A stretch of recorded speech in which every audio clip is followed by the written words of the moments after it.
पिछले एपिसोड में टैन्यू ने अपने फॉर्मेशन वाले पावर का यूज किया था, इसीलिए कोई भी उसके सामने कुछ नहीं कर पाया था और टैन्यू यूकिन को वहां से बचा कर लेकर आ गया था। अब अगले सीन में हम देखता है कि यूकिन इसके लिए टैन्यू को थैंक यू कहती है क्योंकि अब वे दोनों एक साथ में रह सकते हैं। लेकिन इस पर टैन्यू कहता है कि तुम्हें इसके लिए इतना पोलाइट होने की जरूरत नहीं है क्योंकि वैसे भी अब से यही तुम्हारा घर होगा। फिर वो कहने लगता है कि मेंगई और सियाओ को भी तुम्हारे बारे में चिंता हो रही होगी, इसीलिए चलो मैं तुम्हें लेकर वहाँ पर चलता हूँ। जिसके बाद हम देखता है कि यूकिन भी इसके लिए मान गई थी। अब अगले सीन में हम देखता है कि जियान आकर टैन्यू के गले से लग जाती है और कहती है कि फाइनली तुम वापस आ गए। लेकिन यूकिन के आने से जियान भी काफी खुश होती है और कहती है कि ये तो बहुत अच्छा हुआ। लेकिन तभी हम देखता है कि रुक्सिया भी यहाँ पर आ गई थी और वो अपने सिस्टर यूकिन से पूछती है कि आखिरकार हो क्या रहा है। तब इस पर यूकिन कहती है कि मैं तुम्हें इसके बारे में बाद में बताऊंगी, लेकिन अभी के लिए तुम इतना जान लो कि शिवांडू हमारी बायोलॉजिकल मदर नहीं है और इसके अलावा अब से नानगुंग चिंगचियान भी हमारा फादर नहीं है। लेकिन तभी हम देखता है कि मेंगई को भी इसके बारे में चिंता होने लगती है और इसीलिए वो टैन्यू से पूछती है कि इसमें कोई परेशानी तो नहीं हुई। तब इस पर टैन्यू बताता है कि नानगुंग होली डायनेस्टी और इटर्नल इमोर्टल सेक्ट एक साथ में मिल गए हैं और अब इसीलिए इनकी पावर हुआंगफू होली सेक्ट से ज्यादा है। लेकिन फिर भी वो खुश होता है कि वो किसी तरह से यूकिन को यहाँ पर लेकर आ गया। लेकिन तभी हम देखता है कि फेंगक्लैन का मास्टर और उसका बेटा भी यहाँ पर आ गए होते हैं और अब इसीलिए टैन्यू इनको अंदर आने के लिए कहता है। फिर हम देखता है कि वे टैन्यू के सामने ग्रीट करने लगे थे, लेकिन इस पर टैन्यू कहता है कि इतना पोलाइट होने की जरूरत नहीं है और वो फेंग से पूछता है कि क्या तुम यहाँ से नहीं जा रहे। तब इस पर फेंग बताता है कि हम केवल यहाँ पर रुकने वाले नहीं हैं, बल्कि मैं तो अपने पूरे क्लैन के साथ हुआंगफू होली सेक्ट को ज्वाइन करने वाला हूँ। इसीलिए वो टैन्यू से कहता है मैं उम्मीद करता हूँ कि आप मुझे वंचित नहीं करेंगे और वो अपने बेटे के बारे में बताते हुए कहता है कि इसका नाम फेंग तियानलुन है। तब हम देखता है कि तियानलुन भी हुआंगफू होली सेक्ट को ज्वाइन करने के लिए रेडी हो गया था, इसीलिए वो टैन्यू से कहता है कि मैं आपका हर एक ऑर्डर को फॉलो करने के लिए रेडी हूँ और इसीलिए चाहे कुछ भी क्यों न करना पड़े मैं वहाँ से पीछे नहीं हटूंगा। लेकिन अभी भी हम देखता है कि टैन्यू इतना आसानी से यकीन करने वाला नहीं होता और इसीलिए वो इनसे पूछता है कि क्या सच में तुम सरेंडर करने के लिए रेडी हो। तब इस पर फेंग बताता है कि शायद आपको इसके बारे में नहीं पता, लेकिन अभी कुछ समय पहले ही तो ओबा होली डायनेस्टी मिस्टीरियस तरीके से बर्बाद हो गया, इसीलिए मुझे लगता है कि इसके पीछे कोई बहुत ही पावरफुल फोर्स है जिसकी वजह से हम अपने भी प्रोटेक्शन के लिए सरेंडर करना चाहते हैं। तब हम देखता है कि टैन्यू भी इसके बात मानने के लिए रेडी हो गया था और कहता है कि जिस समय हुआंगफू होली सेक्ट कमजोर था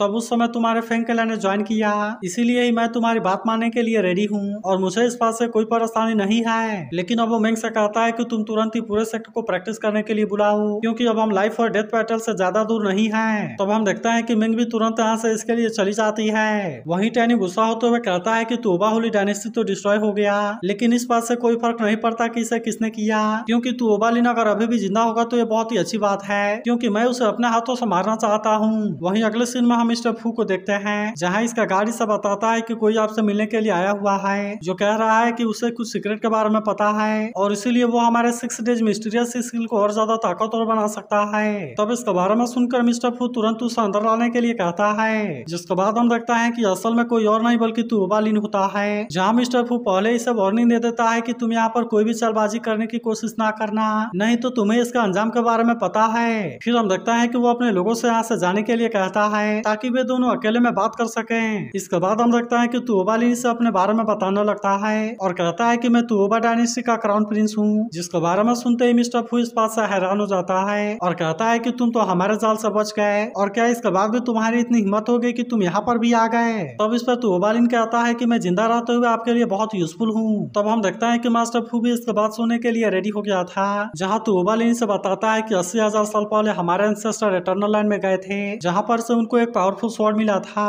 और फिर उन्होंने इसे वुलियांग पैलेस में भेज दिया। लेकिन आज वुलियांग पैलेस टियानफो कॉन्टिनेंट में नंबर 1 के रूप में जाना जाता है और इसीलिए मैं आपको पहले बता देता हूँ कि आप इसके बारे में अच्छे से एक्शन लेना। तब इस पर मिस्टर फू सोचने लगता है कि सेंजान तो 6-7 इमोर्टल एम्पायर का रिइंकार्नेशन है, इसीलिए अगर यहाँ पर ऐसी कोई पावरफुल स्वॉर्ड है तो फिर ये तो बहुत ही इंटरेस्टिंग होनी चाहिए। लेकिन इसके बाद भी वो तोबा लिन से कहता है कि केवल इसी के आधार पर मैं तुम्हें नहीं छोड़ सकता, जिस पर तोबा लिन कहता है कि मैं तो तोबा डायनेस्टी का प्रिंस हूँ, जबकि वही हुआंगफू होली सेक्ट काफी टाइम से छुपा हुआ है और इसीलिए मैं तो उनके बहुत सारे सीक्रेट के बारे में जानता हूँ। अब इसीलिए वो मिस्टर फू से कहता है कि मैं आपके लिए बहुत यूजफुल हो सकता हूँ। तब ऐसी बात सुनकर मिस्टर फू इसके बारे में सोचता है और उसे भी लगता है कि शायद तोबा लिन इसके लिए यूजफुल होगा, इसीलिए वो इसे अपने साथ रखने के लिए मान जाता है और कहता है कि मैं तो 6-7 मिस्टीरियस पैलेस का रिवेंज लेने वाला था, लेकिन ऐसा लगता है कि शायद मैंने इसके बारे में गलत कैलकुलेशन कर ली है, इसीलिए मैं तुम्हें बता देना चाहता हूँ कि स्वॉर्ड वाली बात सही हो या गलत हो, लेकिन आज नहीं तो कल वुलियांग पैलेस भी डिस्ट्रॉय जरूर होगा।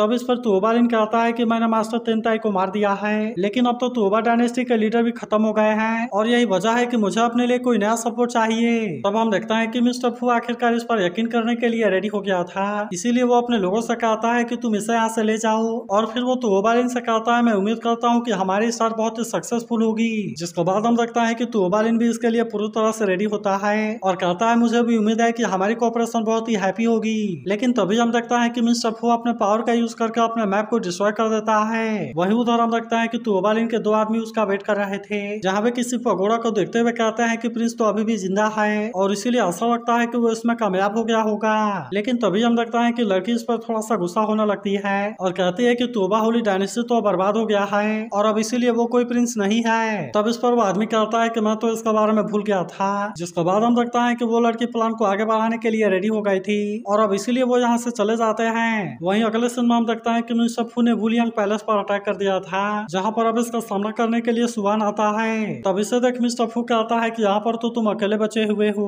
लेकिन इसके बाद भी तुम हमारा सामना क्यों करना चाहते हो। लेकिन अभी भी हम देखते हैं कि सुवान इतना आसानी से हार मानने वाला नहीं होता और कहता है कि मैं जब तक यहाँ पर जिंदा हूँ हमारा वुलियांग पैलेस कमबैक जरूर करेगा। जिसके बाद हम देखता है कि ऐसे बात सुनकर मिस्टर फू इसके ऊपर हंसने लगा था और अब वो तुरंत इस पर अटैक करने के लिए भी आ जाता है। लेकिन अब हम देखता है कि सुवान भी इसका सामना करने के लिए रेडी हो गया था और अब इसीलिए इनके बीच में बहुत ही शानदार फाइट होने लगती है। वहीं हम देखता है कि सुवान भी इस पर काफी गुस्सा होता है और अब इसीलिए वो इसे मारने के लिए जाने लगा था। लेकिन तभी अचानक से कोई अपने पावर का यूज करके इसे रोकने लगता है, जिसे देख सुवान कहता है कि तुम इस तरह से छुप कर अटैक क्यों कर रहे हो और अगर हिम्मत है तो सामने क्यों नहीं आते। तब हम देखता है कि एक एंसेस्टर तुरंत इसके सामने आ जाती है, जिसे देखते ही सुवान भी इस बात से काफी हैरान हो गया था और कहता है कि ये तो एंसेस्टर हैं। लेकिन अब हम देखता है कि वो अपने पावर का यूज करके अटैक कर देती है, जिसे रोकने के लिए सुवान कुछ भी नहीं कर पाता और फिर हम देखता है कि वो एंसेस्टर एक लड़की के रूप में आ गई थी। इसके बाद हम देखता है कि वो स्वॉर्ड को लेने के लिए अंदर जाती है, जहाँ इसे देखते ही उसे टैन्यू के बारे में याद आने लगती है और कहती है कि यह तो असल में थंडर एट्रीब्यूट वाला होंगमेंग सुप्रीम का होंगमेंग स्वॉर्ड है और अब इसी वजह से वो पूरी तरह हैरान हो गई थी।